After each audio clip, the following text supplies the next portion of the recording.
Assalamualaikum warahmatullahi wabarakatuh.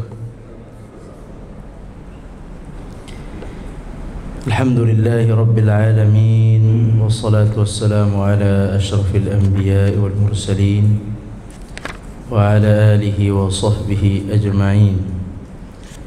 Allahumma inna nas'aluka ilman nafi'a wa rizqan tayyiba wa amalan mutaqabbala. Allahumma ighfir lana wa shfi mardana warham mautana ya rabbal alamin. Amma ba'd. Kaum muslimin sidang jamaah salat zuhur yang dirahmati Allah Subhanahu wa taala. Alhamdulillah kita bisa kembali bersama melaksanakan salat zuhur. Semoga Allah menerima amal ibadah kita dan mengampuni dosa-dosa kita. Allahumma amin ya rabbal alamin. Selanjutnya mari kita sampaikan salawat dan salam kepada Nabi kita, Nabi besar Muhammad sallallahu alaihi wasallam beserta keluarga, para sahabat dan seluruh umat yang mengikuti jejak langkah beliau sallallahu alaihi wasallam. Hari ini insyaallah kita akan melanjutkan pembahasan tadabbur, tadarus surat-surat pendek. Mudah-mudahan tidak bosan ya mengaji dan bertadarus. Ana ulangi lagi bahwa orang-orang yang mempelajari Al-Quran atau mentadarusi, bahasa hadisnya itu mentadarusi. Mentadarusi itu mempelajari bersama-sama, mempelajari Al-Quran Al-Karim di masjid. Maka kata Allah Subhanahu wa taala, kata Nabi sallallahu alaihi wasallam, nazalat alaihimu as-sakinah. Allah akan turunkan kepada mereka ketenangan. Wa ghasyiyatuhumur rahmah. Allah kasih beri kita sayangnya Allah, cintanya Allah, kasihnya Allah. Yang kita butuhkan kasih sayang Allah di dunia dan setelah wafat. Di antara caranya yaitu mempelajari ayat-ayat Allah di rumah Allah. Di luar rumah Allah juga baik, tapi kalau di rumah Allah, di rumah Allah lebih baik. Diberikan ketenangan dalam hati kita, diberikan rahmat, kasih sayang Allah untuk kita. Kemudian wa haffathumul malaikat menaungi kita, menjaga kita, mengelilingi kita. Yang keempat, yang terakhir, wa dzakarahumullahu fi man indah. Allah menyebut nama kita satu-satu di hadapan malaikat di langit sana. Jadi untuk duduk 30 menit, 40 menit membahas ayat-ayat Al-Quran itu jangan bosan. Jangan merasa habis waktu dan rugi waktu. Salah itu salah faham, itu bisikan syaitan. Jadi mari sama-sama kita semangati lagi diri kita supaya tenang hidup ini, nyaman, mudah, dapat rahmat Allah, dapat lindungan juga, naungan dari malaikat, dan dipuji oleh Allah. Ayo kita duduk dimanapun, nggak hanya di sini, dimanapun ada kajian tadabbur tafsir, duduk belajar. Di situ ada kenikmatan, insya Allah. Nah, hari ini kita belajar surat Al-Adiyat, dibaca bukunya halaman 68. Yang memegang bukunya halaman 68, surat Al-Adiyat, halaman 68 surat Al-Adiyat. Al-Adiyat itu artinya kuda perang. Al-Adiyat artinya apa? Kuda perang yang larinya cepat. Ya, kuda perang yang larinya cepat disebut Al-Adiyat. Al-Adiyat. Jadi ada dalam Al-Quran namanya surat kuda perang. Surat kuda perang yang larinya cepat, yaitu Al-Adiyat. Allah Subhanahu wa taala menurunkan surat Al-Adiyat ini di mana? Sebagian mengatakan surat Al-Adiyat turun di Makkah, sebagian yang lain mengatakan di Madinah. Ada dua pandangan. Yang satu mengatakan di Makkah, sebagian yang lain para ulama mengatakan di Madinah. Kemudian Kalau melihat dari konten isinya, kalau peperangan, jadi ayat 1, 2, 3, 4, 5 itu tentang ayat perang, tentang kuda perang ya. Kuda perang ayat 1, 2, 3, 4, 5 itu tentang perang. Sedangkan 6, 7, 8, 9, 10, 11 itu tentang akhirat, tentang kehidupan yang akan kita jalani setelah kematian. Biasanya kalau isinya surat-surat pendek ya, berbicara surat-surat pendek isinya tentang akhirat, biasanya Makkiyah, biasanya turun di Mekah. Karena di Mekah itu poin pertama yang diajarkan Allah kepada manusia, kepada Nabi, kemudian Nabi ajarkan pada para sahabat di Mekah itu tentang tauhid, tentang iman, tentang iman kepada akhirat. Isinya iman akhirat. Ayo, ada kehidupan kaum muslimin, ada kehidupan di akhirat nanti. Setelah mati tidak begitu saja, ada tanggung jawab, ada amal yang diberikan balasan, diberikan siksa. Ayo, jadi diyakinkan tentang kehidupan akhirat. Ada kebahagiaan di sana, ada siksa di sana, akhirat. Jadi di sini memang kalau dari ayat 1 sampai 5 tentang perang. Nah, kalau ayat-ayat tentang perang ini biasanya ayat yang turun di Madinah. Sedangkan tentang akhirat secara khusus dan singkat padat itu biasanya di Makkah. Makanya ulama di sini berbeda pandangan. Ada yang mengatakan turun di Mekah dan di Madinah. Tapi ana cenderung ini turunnya di Madinah. Di mana? Makkah Al-Mukarramah. Sebab tentang peperangannya tidak begitu detail, hanya tentang kudanya saja. Tentang kuda perang. Baik, apa nama lain? Nama lainnya Al-Adiyat, disebut juga Wal-Adiyat. Ya, namanya surat Al-Adiyat, Wal-Adiyat. Apakah pesan inti surat? Pesan inti surat Al-Adiyat, pada surat ini Allah bersumpah dengan kuda perang untuk menunjukkan kehebatan kuda, di mana kuda tersebut taat kepada penunggangnya, yakni taat kepada pengemudinya, dan menyerang ke tengah barisan musuh. Itu ayat 1 sampai 5 bercerita tentang kuda perang. Kemudian Allah menyebutkan hakikat manusia jika terlepas dari nilai-nilai iman. Apabila manusia terlepas dari nilai iman, di mana ia pasti akan mengingkari nikmat Allah yang tak terhingga banyaknya, dan akan ambisius terhadap harta lagi kikir karena terlalu berlebihan dalam mencintai harta. Orang yang tidak beriman kepada akhirat, gimana Pak? Kalau tidak beriman akhirat, tidak beriman ada surga, tidak beriman ada balasan nikmat di akhirat. Jadi yang dicari apa? Kenikmatan yang di sini aja. Karena tidak ada harapan akhirat, tidak ada sebuah hal yang ditunggunya. Oh, dia nggak percaya kan? Allah berfirman, "Inna haula'i yuhibbunal ajilah." Jadi orang yang tidak beriman itu suka dengan kenikmatan yang cepat, yang nampak, yang cepat. Ya di sini pengen cepat kaya, pengen cepat punya rumah, pengen cepat sukses, pengen cepat punya mobil. Pokoknya saya pengen cepat-cepat nikmat. Ngapain sih nunggu lama-lama? Yuhibbunal ajilah, senang dengan kenikmatan yang cepat. Wa yadharunal akhirah, dan mereka itu tidak suka dengan janji-janji yang nanti, yang belakangan. Nikmat akhirat yang belakangan tidak suka. Tidak hanya orang kafir, orang beriman juga sama. Sudah dikasih tahu ada surga, alah nggak kelihatan, kelamaan. Jadi tidak tertarik hatinya dengan surga. Itu sebab iman, semuanya sebab iman, sebab ketidakyakinan.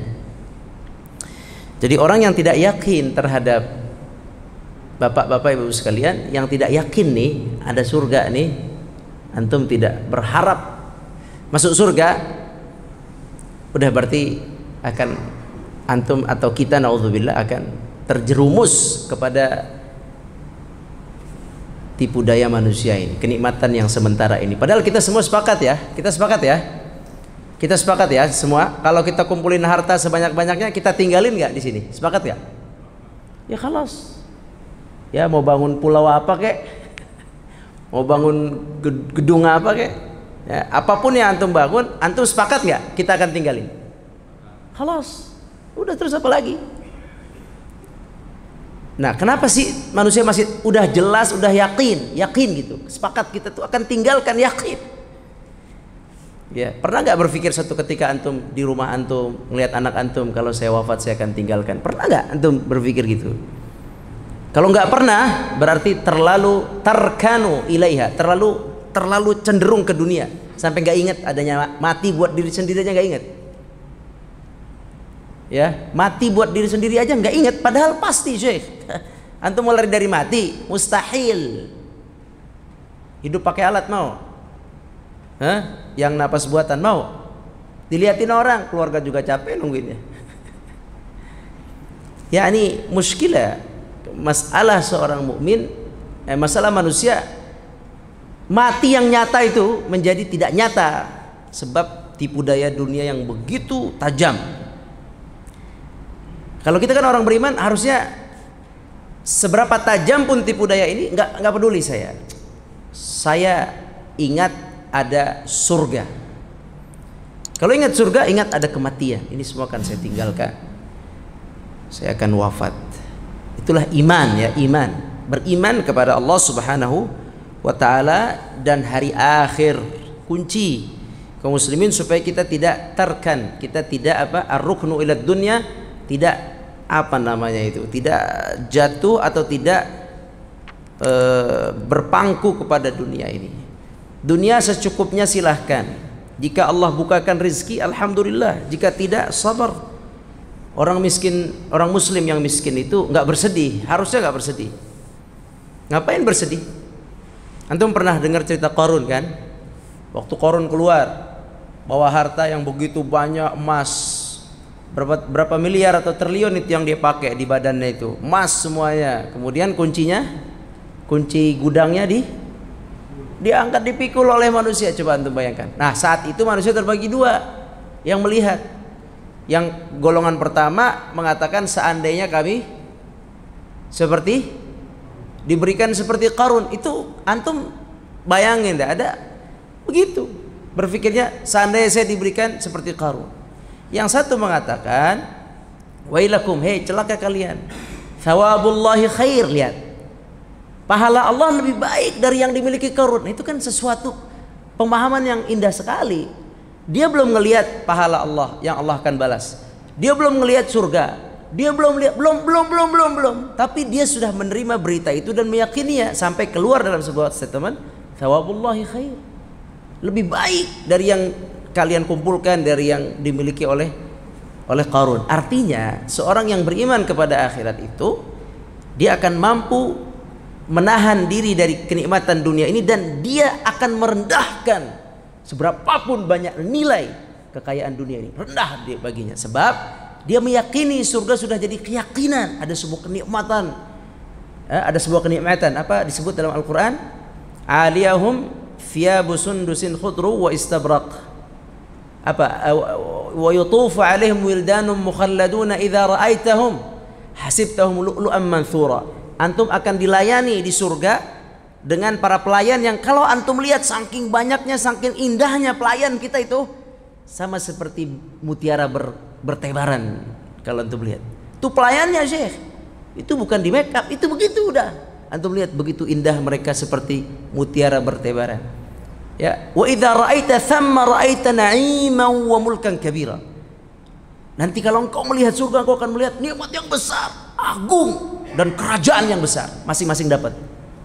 Jadi itu kan ayat, ya, pemahaman kan. Ayat itu kan harus merubah pemahaman, ya enggak? Memang antum belum lihat, Syekh, ana juga belum lihat, Syekh. Tapi apa yang perlu diragukan dengan Al-Quran, kan gitu. Ya, disinilah pentingnya iman. Nah, ketika seseorang itu sudah beriman, ada kehidupan yang serba hebat, serba mewah di atas mewah. Dan tahu nggak apa yang membuat orang nanti di surga tidak bosan? Satu, melihat Allah, ya. Yang kedua, yang tidak bosan kita di surga nanti ini biar menambah keimanan. Surga tuh ada gitu. Al jannatu haq, surga hak. Wan naru haq, neraka hak, benar, ada. Nah, supaya menambahkan keyakinan, kenikmatan, menambahkan informasi kenikmatan tentang surga, apa sih sebenarnya yang membuat orang itu di surga itu suka atau tidak bosan? Maaf, apa yang membuat orang tidak bosan di surga?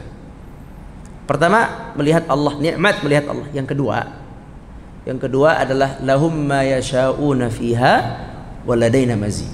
Yang membuat kita itu tidak akan bosan adalah kita, apa yang kita inginkan dia dapat langsung. Apa yang kita inginkan dapat langsung. Bahkan bukan hanya dapat, ditambah.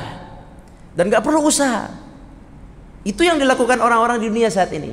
Antum udah punya A, terus dapat lagi yang ingin dapat B, pengen lagi C, pengen lagi D, terus. Ya Syekh, kata Nabi SAW, hatta yamla'u fahu turab. Punya gunung 1 emas, pengen 2, 3, pengen 4, pengen 5. Gak akan habis hatta yamla'u fahu turab, sampai mulutnya terisi dengan tanah, artinya mati, masuk ke kuburan, cium tuh tanah, barulah dia berhenti dari keinginan itu. Dan artinya apa? Manusia punya keinginan terus. Di dunia terbatas keinginan itu, terbatas dengan wafat, terbatas dengan tercapai atau tidak. Kadang tercapai, kadang tidak. Kadang tercapai harus zalimin orang, kadang tercapai harus perlu waktu yang panjang. Itu dunia. Tapi kan keinginan itu ada. Semua yang hidup di dunia, kalau keinginan terpenuhi terus dia akan senang. Tapi sayangnya ada kematian. Dan sayangnya cara dapetinnya susah di sini itu.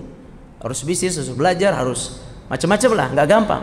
Nah, di sana ada sebuah keinginan atau ada sebuah nikmat, yaitu keinginan yang terus dipenuhi dengan sangat mudah. Lahum ma yasha'una fiha. Terserah mau apa, dikasih. Dan kata Allah, waladaina mazid, kami tambah dari yang dia minta. Itu kenikmatan itu dijamin oleh Allah Azza wa Jalla. Nah, itu perlu diimanin. Perlu diimani kaum muslimin.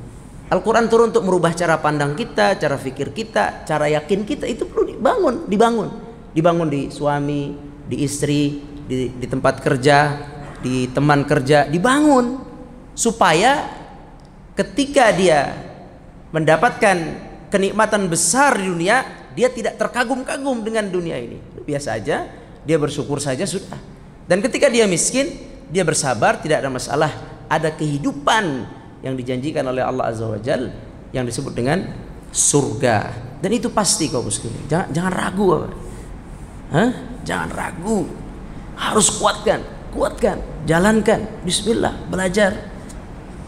Nah, itulah inti yang kedua, bahwa manusia itu hakikatnya adalah iman. Jika lepas dari iman, dia pasti tidak akan menghargai, dia akan mengingkari nikmat Allah yang tidak terhingga banyaknya pada dirinya, dan dia akan ambisius terhadap harta.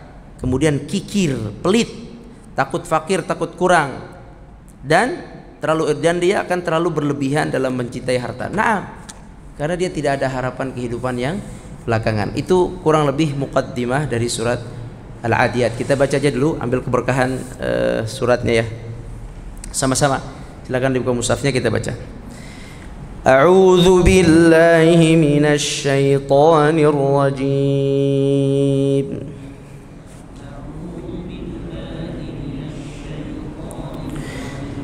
Bismillahirrahmanirrahim.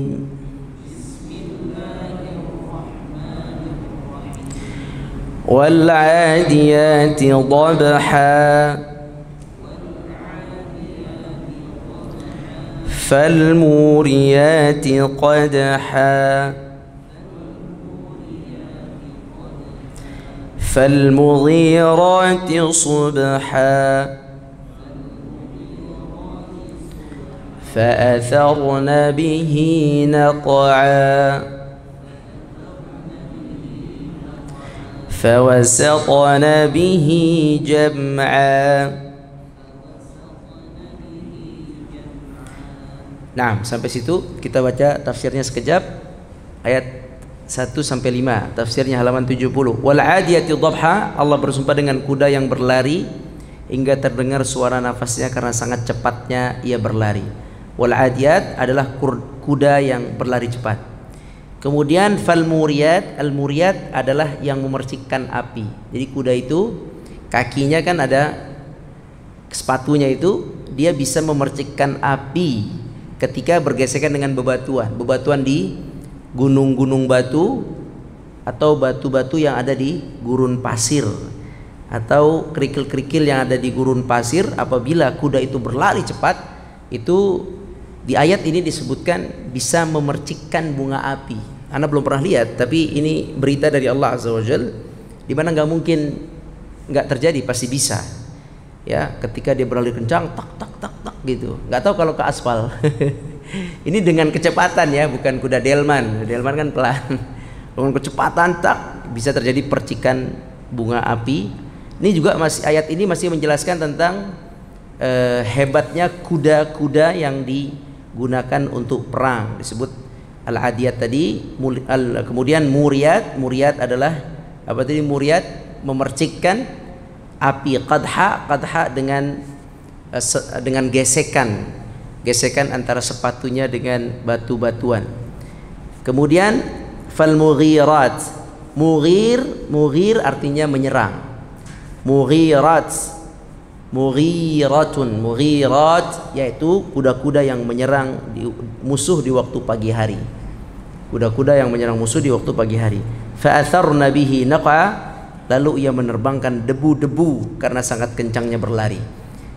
Sangat kencang berlari, kemudian memercikkan api, kemudian menyerang di waktu subuh, kemudian menerbangkan debu-debu, dan yang terakhir lalu ia menyerang ke tengah barisan musuh bersama penunggangnya. Ya, masuk ke tengah gitu dengan kuda yang kencang menyerang ke bagian tengah. Ini bercerita tentang kuda perang. Nah, kalau dilihat tadaburnya, kita lihat, baca sekejap halaman 72. Tadabbur dan tazkiyah. Wal adiyati dhabha, Allah memuliakan jihad. Nah, ini bercerita tentang jihad. Maka Allah Subhanahu wa taala bersumpah dengan kuda para mujahidin dan menjelaskan kekuatan dan keberaniannya yang luar biasa. Jadi bercerita tentang kuda, yang dimaksud adalah tentang jihad tadi. Ayat-ayat jihad biasanya turun di Madinah, makanya ini ada tadi pandangan yang mengatakan ayat ini turun di Madinah karena bercerita tentang perang, tentang jihad. Nah, kuda jihad di sini digunakan oleh orang-orang yang berjihad. Dan sifat kudanya apa tadi? Bergegas, larinya cepat. Makanya amalnya dari awal adiyat dianjurkan kita kalau mendengar kuda perang yang cepat, berarti kan kuda itu menunjukkan semangatnya dalam berjuang di jalan Allah. Dari semangat kuda itu kuda hewan ya. Dan gini teman-teman sekalian, biar diketahui bahwa tidak semua kuda itu bisa dilatih perang, tidak. Karena ada sebuah hadis dari Nabi SAW, dari 100 onta hanya 1 onta yang bisa membantu manusia dengan baik. Dari 100 cuma 1 yang baik, yang mudah ditunggangi, yang kuat jalannya, yang tidak nakal, yang tidak tidak bergerak-bergerak ya. Onta itu paling tidak suka kalau diikat ya, ditampat ya, tidak suka dia diikat di tembok di mana, dia tuh paling gak suka. Jadi binatang yang paling gak suka diikat itu lehernya itu si unta itu. Nah, si unta ini ada 1 unta dari sekian banyak unta, kata Nabi SAW, dari per 100 ada 1 unta yang paling baik, per 100 1. Artinya binatang begitu juga. Ada kucing yang nurut, yang baik, suruh buang air kecil, buang air besar, dia tahu di tempatnya. Ada juga kucing yang rese. Sama kayak kita. Jadi binatang itu sama kayak kita. Nah, di sini menjelaskan tentang kuda-kuda yang bagus, yang sifatnya baik. Ada juga sifatnya kuda yang tidak baik, yang tidak nurut, yang tidak mau, yang tidak kuat fisiknya. Ada, sama kayak manusia. Nah, kita belajar dari kuda-kuda yang Allah ciptakan begitu bagus, begitu semangat. Kita belajar bergegas menuju amal soleh. Fal muriyati qadha, keinginan kuat, kekuatan dan keberanian merupakan jalan mencapai kebaikan, kemenangan. Tadi dia muriyat tadi apa tadi? Memercikkan apa? memercikkan api dengan kekuatan kakinya. Nah, di sini menunjukkan keberaniannya dan kekuatannya dan keinginan yang kuat. Apa amalan kita? Hijrah kita menuju jalan yang benar dan usaha kita dalam mengamalkan kebenaran harus diiringi dengan upaya dan niat yang kuat. Kita belajar dari kuda-kuda yang kuat dan semangat itu, kita belajar juga niat yang kuat, ya. Di kuda-kuda tersebut, sekali lagi ya, itu bukan sekedar penunggangnya, beneran, ini serius ini. Bukan hanya penunggangnya yang hebat, bukan. Kudanya juga hebat. Nah, kita belajar dari kuda tersebut, kuda yang hebat, Masya Allah. Kita belajar niat yang kuat dalam beramal soleh. Fal mughirati subha, waktu pagi ialah waktu yang diberkahi. Maka seorang hamba harus memanfaatkan waktu pagi. Di sini poinnya adalah di paginya. Dia menyerang di waktu pagi. Ada doa Nabi SAW, Allahumma barik fi ummati, Allahumma barik li ummati fi bukuriha. Ini doa Nabi ya. Ya Allah, berkahkan umatku di waktu paginya. Berkahkan umatku di waktu paginya. Jadi siapa yang ingin dapat doa Nabi keberkahan dalam amalnya, hidupnya, kesehariannya, mulai dari waktu yang paling pagi. Nah, di sini pelajarannya adalah memanfaatkan waktu pagi untuk melakukan tugas-tugas pagi. Silakan yang bangunnya belum pagi berdoa agar dimudahkan bisa bangun lebih pagi lagi. Kemudian fa'atharna bihi naq'a, kuda mempunyai pengaruh dan peran sangat penting di medan perang. Fa'atharna bihi naq'a tadi makna aslinya adalah si kuda itu mengeluarkan debu-debu sebab kakinya yang menginjak gurun. Ini debu-debu ini mempengaruhi musuh-musuh. Ini ada cerita khusus nih. Khalid bin Walid, pernah dengar kalian tuh ya? Khalid bin Walid dalam beberapa kesempatan ketika sudah masuk Islam, dalam beberapa kesempatan perang melawan Persia, melawan Romawi, apa yang dilakukan Khalid bin Walid? Beliau selalu mimpin pasukan kuda. Kan orang perang tuh ada pasukan pedang, ada pasukan panah, ya, ada pasukan kuda. Pasukan kuda tuh kudanya harus milik sendiri, nggak bisa. Jadi itu punya kuda sendiri atau dapat setengah kuda, gitu. Ya, kalau miskin nggak punya, ya dia perang aja bagian pegang, punya pedang. Jadi kudanya kuda sendiri atau sedekah, dapat gitu, dapat bagian sedekah kuda. Nah, jadi bagian kuda ini selalu dipimpin oleh Khalid bin Walid. Nah, di antara yang dilakukan Khalid bin Walid itu untuk menakutkan musuh, misalnya nih di sini udah lagi perang nih, di sini depan lagi perang, di bagian kanan kiri belakang ada pasukan misalnya pasukan apa tuh panah, pasukan yang level 2. Nah, nanti pasukan di paling belakang lagi itu ditaruh pasukan kuda. Ya agak nggak kelihatan.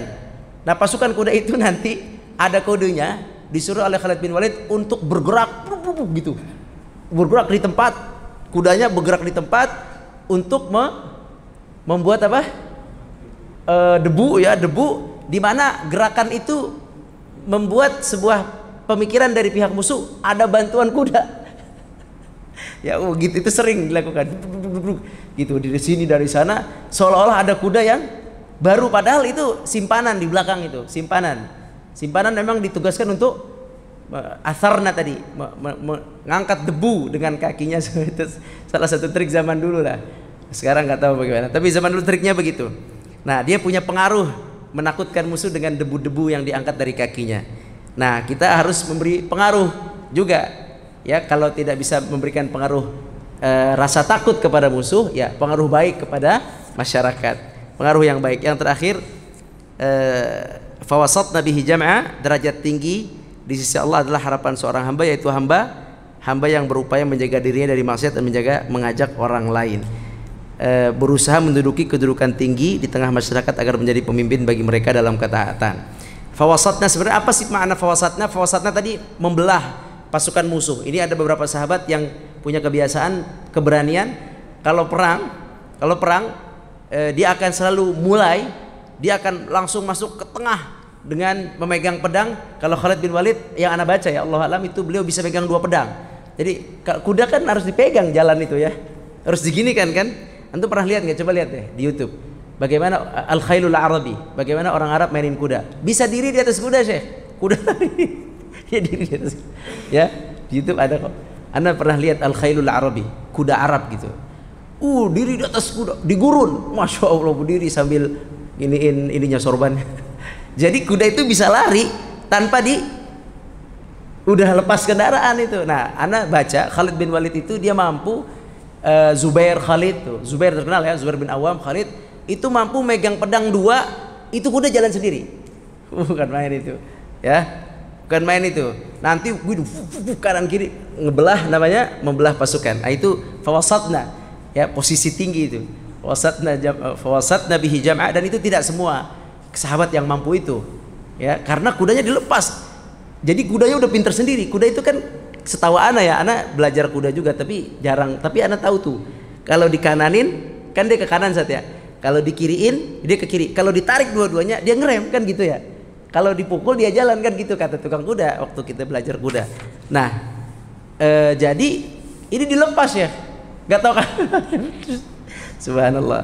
Nah, itu fawasatna, ketika mereka masuk ke dalam pasukan tuh biasanya posisinya 2 pedang, karena kalau enggak agak sulit. 2 gini. Ya, 2 pedang. Kadang pedangnya jatuh ambil lagi, set gitu. Pedang jatuh ambil lagi. Begitu. Masuk ke tengah. Subhanallah ya, itu tidak pernah dilakukan oleh pasukan Persia, Romawi dan yang lainnya. Itu hanya terjadi dalam pasukan Islam. Karena kenapa? Karena perang bukan untuk menang di dunia, tapi untuk masuk, untuk wafat, untuk jihad sabilillah, wafat. Itu hebatnya. Dan Khalid bin Walid itu kalau perang pengen mati. Walhasil Khalid bin Walid dia mati. Gimana? Pengen mati. Ya, masuk ke sana tuh pengen mati gitu. Makanya mentalnya, tapi nggak bisa sembarangan. Bukan hanya sekedar masuk, nggak bisa. Karena tadi kudanya harus bisa jalan sendiri. Kemudian dia harus bertahan di atas kuda, nggak megang, susah loh tentunya, nggak megang tali sama sekali. Dia harus pegang pedang. Nah, itu nggak semua sahabat bisa. Masuk sana dengan keberanian pengin masuk ke dalam surga Allah Azza wa Jalla. Nah, itulah disebut dengan fawasatna bihi jam'ah. Itu pelajarannya di sini berkaitan tentang posisi tinggi, posisi bisa masuk ke tengah-tengah masyarakat untuk menguasai lah istilahnya gitu. Dalam kebaikan ya, bukan untuk yang tidak baik. Itulah kurang lebih cerita tentang kuda perang. Mudah-mudahan bermanfaat. Yang benar dari Allah, yang salah dari ana mohon maaf. Insyaallah kita lanjutkan di pekan yang akan datang. Wallahu alam. Kita tutup dengan kafaratul majlis. Subhanakallahumma bihamdik, asyhadu an la ilaha illa anta, astaghfiruka wa atubu ilaik. Assalamualaikum warahmatullahi wabarakatuh.